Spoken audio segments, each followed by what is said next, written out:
예수님의 마태복음 6장에 담긴 가장 깊은 비밀, 찰스 스펄전 우리가 소위 기독교인이라 부르는 삶의 상당 부분이 그저 연극에 불과하다는 생각을 해본 적이 있나요? 사람이 가득 찬 교회에 들어가서 유려한 기도를 듣고 손을 들고 눈물을 흘리는 모습을 보는데도 정작 하나님은 그 자리에 계시지 않는다고 상상해보세요. 말도 안 되는 이야기 같죠? 하지만 바로 이것이 예수님께서 마태복음 6장에서 드러내신 진실입니다. 예수님은 믿음의 가장 큰 위험이 노골적인 무신론이 아니라 겉만 번지르르한 종교라고 우리에게 보여주셨습니다. 그리고 저는 여러분께 말씀드려야 합니다. 지금 이 비밀을 깨닫지 못하면 여러분의 믿음은 계속해서 피상적이고 공허하고 생명 없는 상태로 머물게 될 것입니다. 예수님은 이렇게 말씀하셨습니다. 너는 기도할 때에 내 골방에 들어가 문을 닫고 은밀한 중에 계신 내 아버지께 기도하라. 이 말씀은 단순해 보이지만 만약 제대로 이해한다면 하나님과의 관계를 완전히 바꿔놓을 수 있는 깊은 계시를 담고 있습니다. 닫힌 골방은 단순히 물리적인 공간이 아니라 영혼의 상태입니다. 그곳은 아무도 보지 못하고 박수갈채도 없으며 가면이 벗겨지고 창조주 앞에 마음이 그대로 드러나는 장소입니다. 바로 그곳, 불편한 침묵 속에서 진정한 영적 전쟁이 일어납니다. 많은 사람이 이 침묵을 두려워합니다. 그들은 아무도 보지 않는데 기도해도 소용이 있을까? 나의 헌신을 보는 증인이 없다면 시간을 낭비하는 것이 아닐까? 라고 스스로 묻습니다. 하지만 저는 말합니다. 바로 그곳, 모든 인간의 눈이 없는 곳에 하나님의 눈은 더욱 집중되어 있습니다. 여러분은 사람들에게 깊은 인상을 주기 위해 기도하는 것이 아니라 하늘을 움직이기 위해 기도하는 것입니다. 중요한 질문은 하나님이 듣고 계시는가 하는 것이 아니라 여러분의 마음이 정말 그분 앞에서 자신을 숨김없이 드러낼 준비가 되어 있는가 하는 것입니다. 왜냐하면 은밀한 곳에는 관객도, 무대도, 연기도 존재하지 않기 때문입니다. 오직 여러분과 모든 것을 보시는 아버지뿐입니다. 에고가 죽는 곳은 닫힌 골방입니다. 대중 앞에서 목소리를 높여 기도하기는 쉽지만 혼자서 조용히 무릎 꿇는 것이 얼마나 어려운지 깨달은 적이 있나요? 멋진 말을 반복하기는 쉽지만 눈물로 약점을 고백하는 것이 얼마나 고통스러운지 아시나요? 대다수의 사람은 영혼의 거울 앞에 서기보다 군중 앞에 서는 것을 더 편안하게 생각합니다. 왜냐하면 은밀한 곳에서는 가장할 수 없기 때문입니다. 그곳에서는 게시물을 편집하듯 말을 다듬을 수 없습니다. 사람들의 인식을 조작할 수도 없습니다. 왜냐하면 사람이 없기 때문입니다. 오직 마음을 살피시는 하나님만 계십니다. 오늘날 얼마나 많은 사람이 청중 앞에서 반복하는 아름답게 짜인 기도로 살아가지만 그 기도가 골방에서 울려 퍼진 적은 한 번도 없습니까? 얼마나 많은 사람이 영성을 구경거리와 혼동하고 친밀함을 노출과 혼동합니까? 아마 여러분 자신도 다른 사람들이 듣도록 기도하고 하나님이 응답하시도록 기도하지 않은 적이 있을 겁니다. 그리고 여러분의 기도의 진실성보다 다른 사람들이 어떻게 생각할지 더 걱정했던 순간이 있었던 것 사실 아닌가요? 이것이 바로 현대신앙의 함정입니다. 제단을 무대로, 기도를 공연으로 바꾸는 것입니다. 하지만 예수님은 우리에게 경고하십니다. 은밀한 중에 보시는 아버지께서 보상하십니다. 그리고 이 보상은 새 차도, 직장 승진도, 소셜미디어의 좋아요도 아닙니다. 진정한 보상은 하나님의 임재입니다. 세상이 무너질 때 마음을 덮는 평화입니다. 관객이 없어도 창조주께서 나를 보신다는 확신입니다. 다른 사람의 승인이나 박수갈채 없이 사는 것이 어떤 것인지 상상할 수 있나요? 여러분이 무릎 꿇고 기도할 때 비록 아무도 여러분이 기도했다는 것을 모를지라도 우주의 하나님이 여러분의 목소리를 듣기 위해 귀 기울이신다는 것을 아는 것, 이것이 어떤 무대도 필요 없게 만드는 것입니다. 저는 수천 명 앞에서 설교했던 한때를 기억합니다. 박수 소리가 귀를 찢을 듯했고 모두가 제 설교의 힘에 대해 이야기했습니다. 하지만 집에 도착했을 때 저는 제 영혼이 건조하고 공허하다는 것을 깨달았고 하나님과의 친밀함은 멀어져 있었습니다. 그래서 저는 문을 닫고 골방에서 어린아이처럼 울었습니다. 그곳에는 마이크도 박수도 없었고 오직 저와 아버지뿐이었습니다. 그리고 그 순간 저는 그분의 임재가 방을 가득 채우는 것을 느꼈습니다. 마치 여기가 진짜 제단이다 라고 말씀하시는 것 같았습니다. 제가 어떤 군중도 줄 수 없는 불꽃을 찾은 곳은 바로 은밀한 곳이었습니다. 그리고 저는 더 말씀드립니다. 은밀한 곳에서 기도하는 법을 배운 사람은 지옥의 위험한 존재가 됩니다. 친밀함 속에서 하나님의 임재를 아는 사람은 박수갈채를 위해 자신을 팔지 않습니다. 그들은 무대가 필요 없고 사람들의 인정이 필요 없습니다. 그들의 삶의 힘은 보이는 것에 있지 않고 보이지 않는 것에 있습니다. 이것이 바로 예수님께서 이 비밀을 그토록 강조하신 이유입니다. 왜냐하면 종교가 연극으로, 강단이 무대로, 그리고 교회들이 종종 조명으로 가득 차고 성령으로 텅 비게 될 것을 그분은 아셨기 때문입니다. 하지만 은밀한 곳에는 여전히 불이 있습니다. 은밀한 곳에는 여전히 진실이 있습니다. 저는 여러분께 묻습니다. 얼마나 자주 인정을 받으려는 욕구로 공허함을 채우려고 했나요? 얼마나 자주 여러분을 칭찬하는 사람들의 수가 하나님이 여러분과 함께 계시는 정도를 나타낸다고 믿었나요? 그리고 박수갈채가 멈추고 문이 닫히고 침묵이 찾아왔을 때 무슨 일이 일어납니까? 바로 그 순간 여러분의 믿음이 하나님께 뿌리 내렸는지 아니면 단지 겉모습에 불과한지 깨닫게 됩니다. 오늘 저는 여러분에게 이 장소를 경험하도록 도전합니다. 휴대전화를 끄고 문을 닫고 무릎을 꿇고 가장 친한 친구에게 말하듯 아버지께 말씀하세요. 말을 준비하지 말고 멋지게 보이려고 하지 말고 그저 진실되세요. 두려움을 이야기하고 실패를 고백하고 눈물을 흘리세요. 왜냐하면 그 은밀한 장소에서 하늘이 열리기 때문입니다. 바로 그곳에서 여러분의 영혼이 치유되고 믿음이 강해지며 흔들리지 않는 사람이 됩니다. 그리고 기억하세요. 은밀한 골방은 집안의 방 하나가 아니라 마음의 상태입니다. 여러분은 출퇴근길에, 직장에서, 화장실의 고요함 속에서, 일상의 틈새에서 그곳으로 들어갈 수 있습니다. 세상의 문을 닫고 영혼의 문을 열기만 하면 됩니다. 왜냐하면 은밀한 중에 보시는 아버지께서는 자신을 나타내기 위해 관객이 필요하지 않기 때문입니다. 그분은 오직 진실함만을 필요로 하십니다. 예수님은 우리에게 경고하셨습니다. 또 기도할 때에 이방인과 같이 중언부언하지 말라. 그들은 말을 많이 하여야 들으실 줄 생각하느니라. 이 말씀의 무게가 느껴지시나요? 그분은 단지 우리에게 기도하는 법을 가르치신 것이 아닙니다. 그분은 어떻게 기도하지 말아야 하는지부터 가르치셨습니다. 이것만으로도 이미 계시입니다. 왜냐하면 문제는 기도의 형식이 아니라 그 뒤에 숨겨진 동기였기 때문입니다. 하늘은 외워둔 말, 잘 짜인 신학 또는 큰 소리로 움직이지 않습니다. 하늘은 상한 마음이 진실을 속삭일 때 움직입니다.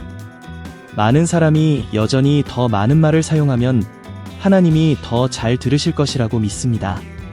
우리 중 얼마나 많은 사람이 멋지게 기도하지 않거나 긴 기도를 하지 않으면 하나님이 나를 진지하게 받아들이지 않으실까? 라고 생각했습니까? 이것은 흔한 두려움입니다. 하지만 저는 여러분께 묻습니다. 하나님께 우리의 어휘가 필요할까요? 아니면 우리의 진실함이 필요할까요? 그분은 문장의 길이에 대해 걱정하실까요? 아니면 그것을 말하는 마음의 무게에 대해 걱정하실까요? 사실 기도는 많은 곳에서 공연이 되었습니다. 여러분은 얼마나 자주 누군가가 공공연한 연설처럼 장식은 많지만 내용은 없는 기도를 사용하는 것을 보았나요? 많은 예배에서 기도가 항복의 기회라기보다는 깊은 인상을 주기 위한 기회처럼 들리는 것을 눈치채셨나요? 어쩌면 여러분 자신도 거기에 빠져서 하나님의 마음을 감동시키기 위해서라기보다 사람들에게 들리기 위해 더 많이 기도했을 수도 있습니다. 그리고 바로 여기서 예수님은 깊이 파고듭니다. 내 아버지께서 은밀한 중에 보시느니라. 즉, 그분은 아름답게 들리는 것에 감명받는 것이 아니라 진실한 것에 감동하십니다. 저는 제가 1000번도 더 사용했던 말들을 반복하며 기도하기 시작했던 한 예배를 분명히 기억합니다. 기도 중간에 저는 제 마음이 하나님이 아니라 듣는 사람들에게 가 있다는 것을 깨달았습니다. 그래서 저는 침묵했습니다. 불편한 침묵이 흘렀지만 바로 그 침묵 속에서 제 영혼이 마침내 진정으로 쏟아지기 시작했습니다. 더 이상 아름다운 문장은 없었고 오직 신음과 눈물만이 있었습니다. 그리고 바로 그 취약한 순간에 어떤 짜인 연설도 가져올 수 없는 힘으로 성령님이 나타나셨습니다. 말이 없어서 기도할 수 없다고 느낀 적이 몇 번이나 있었나요? 아마도 너무 큰 고통, 너무 압도적인 문제 앞에서 여러분은 침묵했을 것입니다. 하지만 아세요. 그 침묵이 1000개의 외워둔 문장보다 더 강력할 수 있습니다. 왜냐하면 하나님이 들으시는 것은 기도의 미학이 아니라 그 본질이기 때문입니다. 때로는 가장 강한 부르짖음이 그저 한숨일 뿐입니다. 때로는 가장 깊은 기도가 한 방울의 눈물일 뿐입니다. 그리고 바로 이 꿈이 먹고 정직한 곳에서 하늘이 움직입니다. 영성에 대한 현대 연구는 가면 없이 진실된 기도의 시간을 갖는 사람들이 불안지수가 낮고 더 큰 웰빙을 느낀다는 것을 보여줍니다.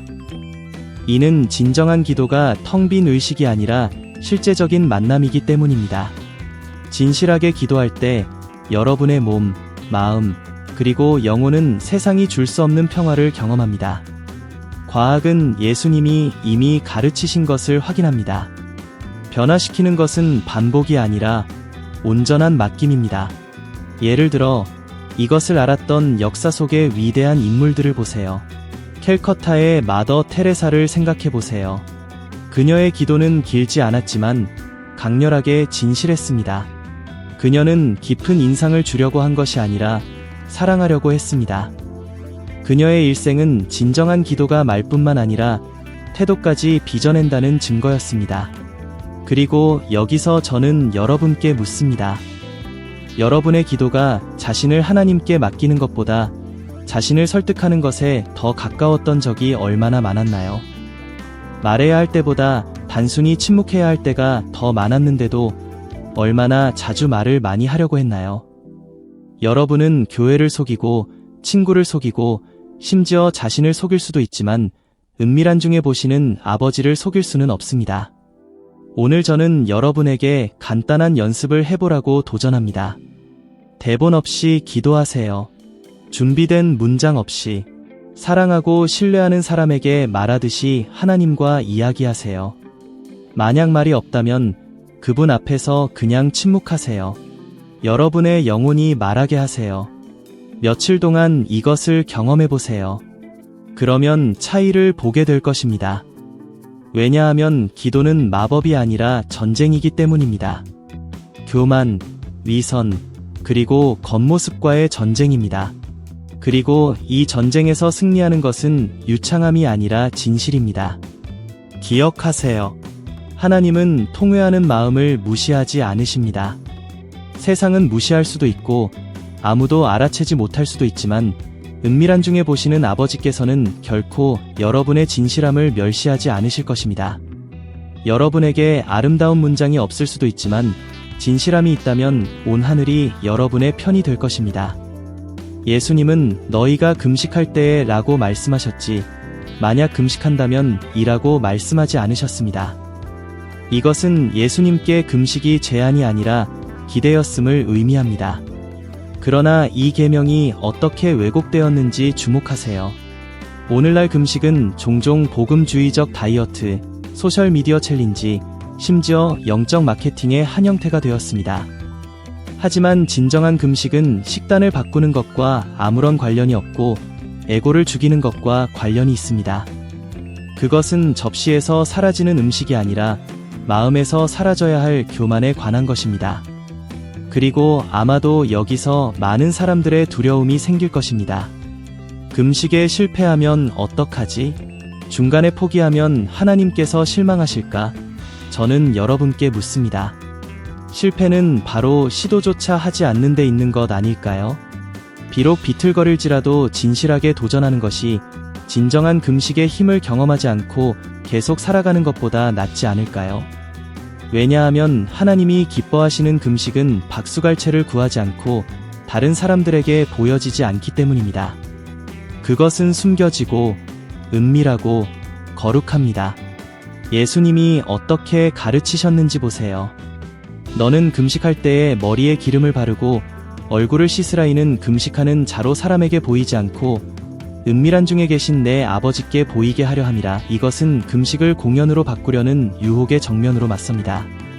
오늘날 얼마나 많은 사람이 21일 금식 챌린지에 참여한다고 소셜미디어에 자랑하지만 정작 마음속에는 온전한 순종이 없습니까?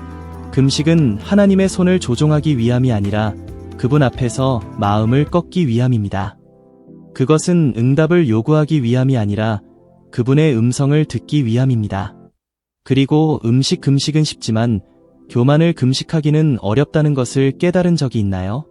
과자를 포기하기는 쉽지만 허영심을 포기하기는 어렵습니다. 접시를 비우기는 쉽지만 모든 것을 통제하려는 욕구를 놓아버리기는 어렵습니다. 진정한 금식은 바로 이것입니다. 우리 안을 지배하는 것을 포기하는 것입니다. 그것은 더 영적으로 보이려고 하는 것이 아니라 하나님 없이는 아무것도 아님을 고백하는 것입니다. 저는 제 건강이 약해졌던 한 시기를 기억합니다. 많은 사람이 제가 금식하지 말라고 조언했습니다.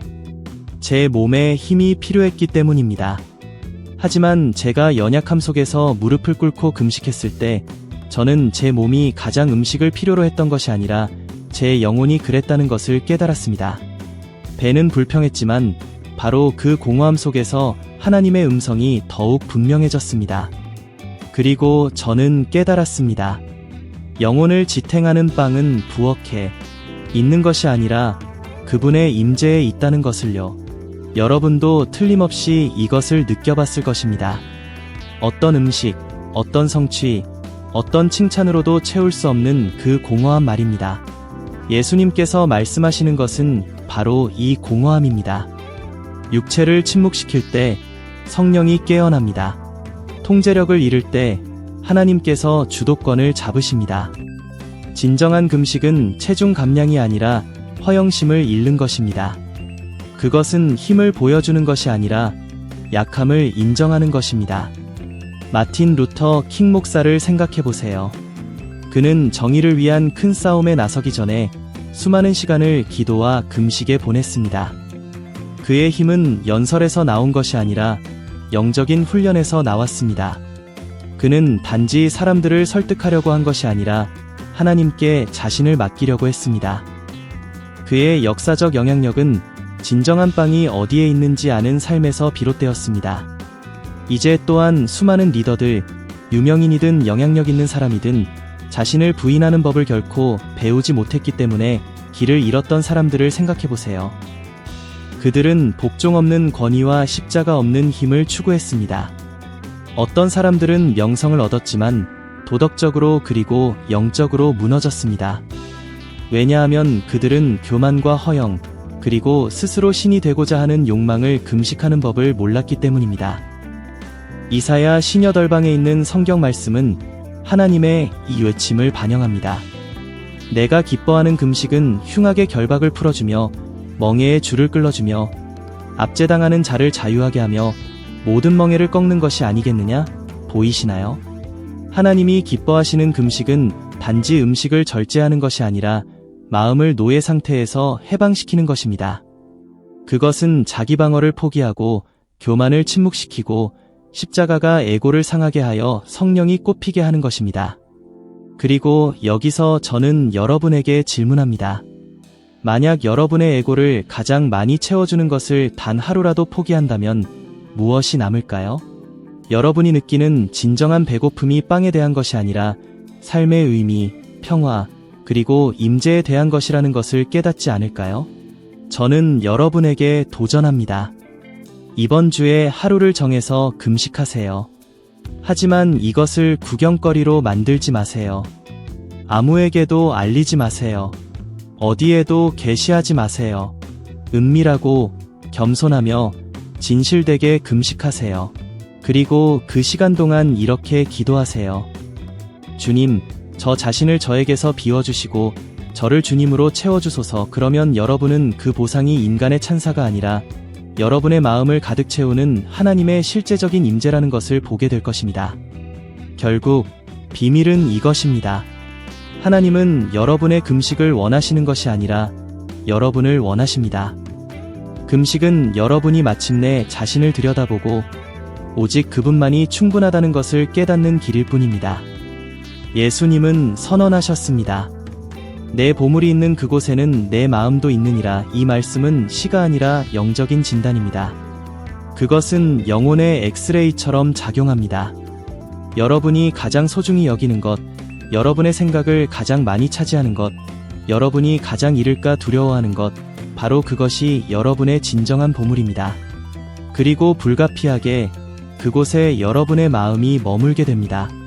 많은 사람이 하나님을 사랑한다고 말하지만 돈, 이미지, 경력, 소셜미디어, 타인의 의견과 같은 덧없는 것들의 노예처럼 살아갑니다. 사실 마음은 결코 거짓말하지 않습니다. 그것은 가장 사랑하는 것 앞에 무릎을 꿇습니다. 돈 때문에 필요 이상으로 걱정했던 적이 얼마나 많았나요? 계좌, 안정, 그리고 자신의 이미지나 위치를 유지하는 방법에 대해 생각하며 한밤중에 깨어난 적이 얼마나 많았나요? 그리고 그러한 순간의 기도는 얼마나 자주 마지막에 떠올랐나요? 책임감을 갖는 것은 자연스럽지만 그것이 삶의 중심이 될 때 그것은 보물이 어디에 있는지 드러냅니다. 예수님은 일, 경력 또는 계획을 비난하시는 것이 아닙니다. 그분은 영원한 것을 두 번째로 놓는 비극을 폭로하고 계십니다. 저 자신도 이런 경험을 했습니다. 목표에 대한 인정을 받는 것이 하나님의 임재보다 더 중요하게 느껴졌던 때가 있었습니다.